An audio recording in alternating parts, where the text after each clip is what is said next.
When I first got deported 5 years ago, I had no idea what I was going to do to make a living, much less how I would be able to sustain my 5 children out here as a single parent. One of the most common questions that I get is, how do you make a living out here? How do you get by? How do you sustain yourself? How do you afford your lifestyle?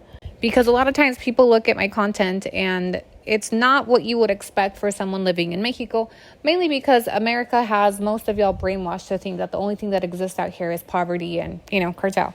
So when I first got deported, I had no idea what I would be doing.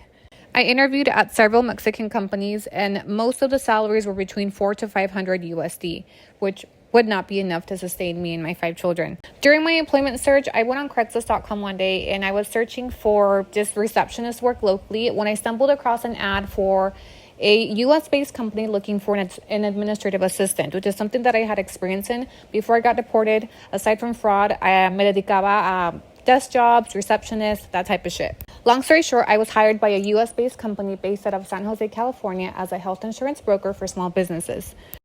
So for this company, we were pretty much working remotely from Mexico, servicing clients inside of San Jose. Clients had no idea where we were actually based, and we were trained to tell customers that we were in the office in San Jose.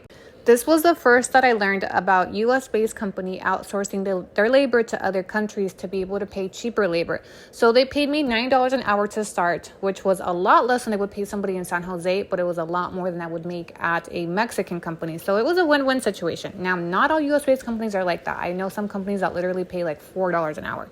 I worked for this company for about 2 to 3 years. Then I got on TikTok. My platforms grew, my TikToks went viral, and I started content creating. Content creating did interfere with my 9-to-5 job. Although the companies were aware of my background, they didn't want for it to be so publicized. And so I had to come to a decision whether I wanted to, quit social media to work a 9-to-5 or take the risk into continuing my social media platforms and see what could come out of it. So I took the leap and I put 9-to-5s behind me and I began full-time content creating. Aside from content creating, I was connected into a position as a virtual assistant for a US-based realtor. Realtors really have not much time for anything else besides showing houses. So a lot of them hire assistants, usually overseas, to pay cheaper rates and to help them with social media management, financial document scrubbing, calling customers, listing houses, all types of just administrative shit, right? And so I started working, this was my first introduction into real estate. So I was now officially a virtual assistant for a US-based realtor, and I was hired as a independent contractor. So I didn't have a schedule. It was pretty much my own, part-time hours that I set. And this is when I realized that I could set my own schedule and sell my services, not necessarily be an hourly employee.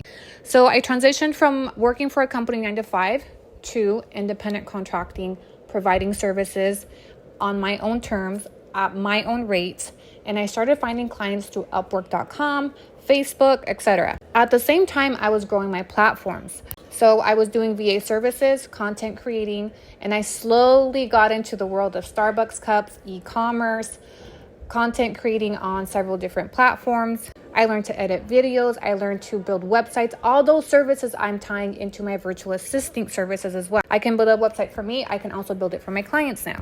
And I'm going to have to give you guys a part 2 because not enough